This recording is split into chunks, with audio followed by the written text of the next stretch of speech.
નમસ્કાર દર્શક મિત્રો, એસડી ન્યૂઝ ગુજરાતી ચેનલ પર આપનું સ્વાગત છે અને હું આપની સાથે વૈશાલી પોબારું કરીશું નજર આજના સમાચાર પર અંકલેશ્વરથી।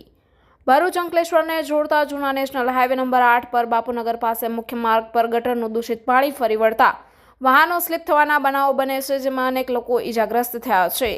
અંકલેશ્વરની વાત કરીએ તો અંકલેશ્વર જૂના NH8 પર બાપુનગર નજીક ગટરનું દૂષિત પાણી માર્ગ પર ફરી વળ્યું, અનેક વાહનો થયા છે સ્લીપ।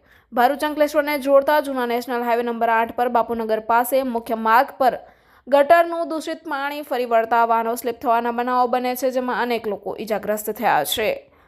વિગતવાર વાત કરીએ તો ભરૂચથી અંકલેશ્વરને જોડતા જૂના નેશનલ હાઈવે નંબર 8 પર ભર શિયાળે ચોમાસા જેવા દ્રશ્યો જોવા મળી રહ્યા છે। જૂના નેશનલ હાઈવે નંબર 8 પર બાપુનગર પાસે ગટરનું દૂષિત પાણી મુખ્ય માર્ગ પર ફરી વળે છે, જેના કારણે અહીંથી પસાર થતા અનેક વાહન ચાલકો માર્ગ પર પટકાય છે। પાણીના કારણે બાઇક સ્લીપ થઈ જાય છે, જેના કારણે બાઇક સવારને ઈજા પણ પહોંચે છે। આ અંગે સ્થાનિકોના આક્ષેપ અનુસાર તંત્રને અનેક વખત રજૂઆતો કરવામાં આવી હોવા છતાં આ સમસ્યાનું કોઈ પણ નિરાકરણ આવ્યું નથી।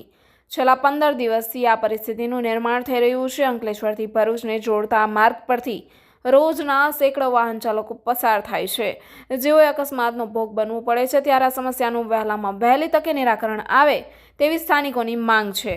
Reporter Jayesh Prajapati, SD news Gujarati, Ankleshwar. વધુ સમાચારો જોવા માટે લાઇક કરો, શેર કરો, સબસ્ક્રાઇબ કરો એસડી ન્યૂઝ ગુજરાતી ચેનલને।